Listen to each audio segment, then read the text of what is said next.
بسم اللہ والحمدللہ والصلاۃ والسلام علی رسول اللہ۔ السلام علیکم ورحمۃ اللہ وبرکاتہ۔ امید کرتی ہوں کہ آپ سب ایمان اور صحت کی بہترین حالات میں ہوں گے انشاءاللہ عز وجل۔ اللہ سبحانہ و تعالیٰ آپ کی طرف بڑھنے والے ہر شر کو خیر میں بدل دیں۔ امید کرتی ہوں کہ آپ لوگوں نے کل کے لیکچر صبر کے بارے میں آپ سب کو سمجھ آئی ہوگی اور آپ سب اس پر عمل بھی کر رہے ہوں گے اور دوسروں تک پہنچا رہے ہوں گے۔ اللہ سبحانہ و تعالیٰ ہم سب کو عمل کرنے کی اور دوسروں تک پہنچانے کی توفیق عطا فرمائے۔ آج ہم زکوٰۃ کے متعلق جانیں گے، زکوٰۃ کے معنی کیا ہے اور زکوٰۃ کس پر فرض ہے اور زکوٰۃ کس کو دینی چاہیے، ٹھیک ہے۔ زکوٰۃ اسلام کا چوتھا بنیادی رکن ہے۔ اسلام میں زکوٰۃ کو نماز کے برابر اہمیت دی گئی ہے۔ زکوٰۃ مالی عبادت ہے۔ زکوٰۃ کے لغوی معنی ہے پاک کرنے کے ہیں۔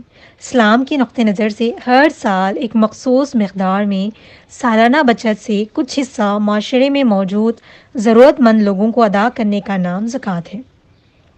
قرآن میں اکثر مقامات پر نماز کی ادائیگی کے ساتھ ساتھ زکوٰۃ کی ادائیگی کا بھی حکم دیا گیا ہے، جیسے کہ واقیموا الصلاۃ وآتوا الزکوٰۃ، نماز قائم کرو اور زکوٰۃ دو۔ یہ کئی بار ریپیٹ ہوا ہے قرآن میں یہ آیت، جسے کہ نماز کے ساتھ ساتھ زکوٰۃ کی ادائیگی کا بھی حکم دیا گیا ہے۔ اسی لیے نماز اور زکوٰۃ کو برابر کہا جاتا ہے۔ یہ دونوں اپنی اپنی جگہ عبادت ہے، جیسے کہ نماز اگر بدنی عبادت ہے تو زکوٰۃ مالی عبادت ہے۔ جو انسان زکوٰۃ ادا کرتا ہے وہ خدا کے حکم کے مطابق نہ صرف اپنے مال کو پاک کر لیتا ہے بلکہ اس کے ذریعے اپنے دل کو بھی دولت کے حواس سے پاک کرتا ہے اور دولت کے مقابلے میں اللہ تعالیٰ کی محبت کو اپنے دل میں جگا دیتا ہے اور اسی کے حکم پر اپنی دولت کو قربان کرتا ہے۔ زکوٰۃ کی ادائیگی ایک انسان کو یہ بھی یاد دلاتی ہے کہ جو دولت وہ کماتا ہے وہ حقیقت میں اس کی ملکیت نہیں بلکہ اللہ تعالیٰ کی دی ہوئی امانت ہے۔ زکوٰۃ ادا کرنے سے مال میں برکت ہوتی ہے اور آخرت میں اجر و ثواب ملتا ہے۔ تو دیکھیں، زکوٰۃ اور نماز برابر کی اہمیت رکھتے ہیں۔ نماز بدنی عبادت ہے اور زکوٰۃ مالی عبادت ہے، اور بہت سے لوگ اس بات میں کنجوسی کرتے ہیں کہ اگر ہم زکوٰۃ دے دیں گے تو ہمارے پیسے چلے جائیں گے۔ دیکھیے، برکت اللہ کے دی ہوئی مال کو آپ جتنا خرچ کریں گے نا، آپ کے مال میں اتنی برکت ہوگی۔ اور تو دیکھیے، جس نے ہمیں مال دیا، ہمیں مال دینے والا، ہمیں دولت دینے والا اللہ سبحانہ و تعالیٰ ہے۔ پھر ہم اسی کے مال کو اسی کی راہ میں خرچ کرنے میں اگر کنجوسی کریں گے اور ہم یہ کہیں گے کہ ہمارے مال میں کمی ہو جائے گی، تو آپ کے مال میں کس طرح برکت ہوگی؟ جتنا انسان اللہ کی راہ میں خرچ کرے گا نا، اتنی ہی اس کے مال میں برکت ہوگی، ٹھیک ہے۔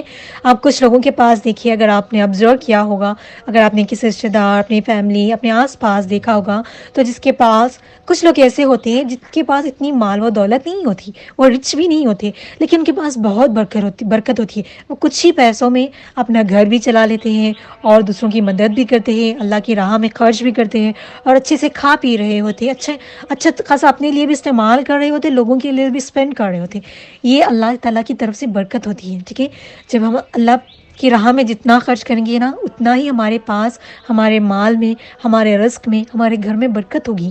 اور آپ اسی طرح کمپائر کریں، جس کے پاس بہت مال و دولت ہے لیکن وہ بہت اللہ کے راہ میں خرچ کرنے کے لیے کنجوسی کرتا ہے، تو اس کے پاس دولت ہوگی لیکن نہ اس مال میں برکت ہوگی، نہ اس کے گھر میں وہ خوشحالی ہوگی۔ جو خرچ اللہ کے راہ میں مال کرتے ہیں، جو ان کے گھر میں خیر و برکت ہوتی ہے، خوشحالی ہوتی ہے، وہ ان کے گھر میں نہیں ہوتی۔ میں ایسے نہیں کہہ رہی کہ ہر مالدار پرسن اس طرح کا ہوتا ہے، بہت سے مالدار لوگ اتنے بہت اچھے ہوتے ہیں کہ وہ اللہ کی دیے ہوئے مال کو اللہ کی راہ میں خرچ کرتے ہیں، تبھی تو ان کے مال میں اتنی برکت ہوتی ہے کہ ان کا لیول ہی الگ ہوتا ہے۔ میں یہ نہیں کہتی کہ ہر رچ پرسن اس طرح کا ہوتا ہے اور ہر جو غریب ہوتا ہے اس طرح کا ہوتا ہے، نہیں، دونوں میں اس طرح کے لوگ پائے جاتے ہیں۔ کچھ جو مڈل کلاس اور غریب لوگ ہوتے ہیں وہ کہتے ہیں کہ ہمارے پاس ہی نہیں، ان کی اصطلاحات ہوتی ہے کہ وہ زکوٰۃ دے سکے، پھر بھی یہ کہتے ہیں کہ ہمارے پاس ہی نہیں کہ ہم دوسروں کو دیں، ہم کہاں سے دیں، ٹھیک ہے۔ یہ دونوں میں ہوتا ہے، اچھے برے انسان ہر جگہ پائے جاتے ہیں، بس اللہ کی راہ میں وہی خرچ کرتا ہے جسے اللہ سے محبت ہوتی ہے، جو اللہ پر یقین رکھتا ہے، جو قرآن اور حدیث کو فالو کرتا ہے، وہی اللہ کے بتائے ہوئے احکامات کو مانتا ہے اور اس پر چلتا ہے اور اللہ کی راہ میں خرچ کرتا ہے۔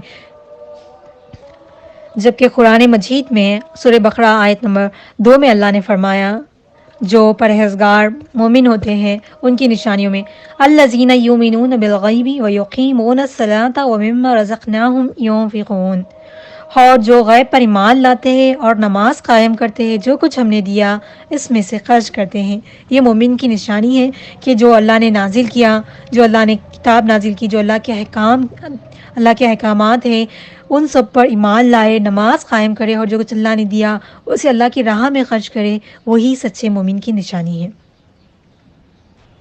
تو یہ تھا ڈیفینیشن آف زکوٰۃ کہ زکوٰۃ کے معنی کیا ہے، زکوٰۃ کے معنی کیا ہے، اور زکوٰۃ سے ہمارے مال میں برکت ہوتی ہے لیکن نہ ہی کمی۔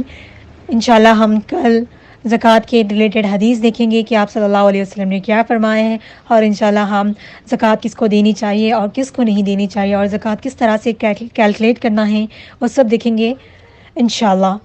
اللہ سبحانہ و تعالیٰ جو کچھ بھی ہم نے سنا ہے اس پر عمل کرنے کی توفیق عطا فرمائے اور دوسروں تک پہنچانے کی توفیق عطا فرمائے۔ اللہ سبحانہ و تعالیٰ ہم سب کے وقت میں برکت عطا فرمائے تاکہ ہم وقت کا صحیح استعمال کر سکیں اور اس کو اللہ کی راہ میں خرچ کر سکیں، اور اللہ سبحانہ و تعالیٰ ہم سب کو دین پر استقامت عطا فرمائے۔ آمین ثم آمین۔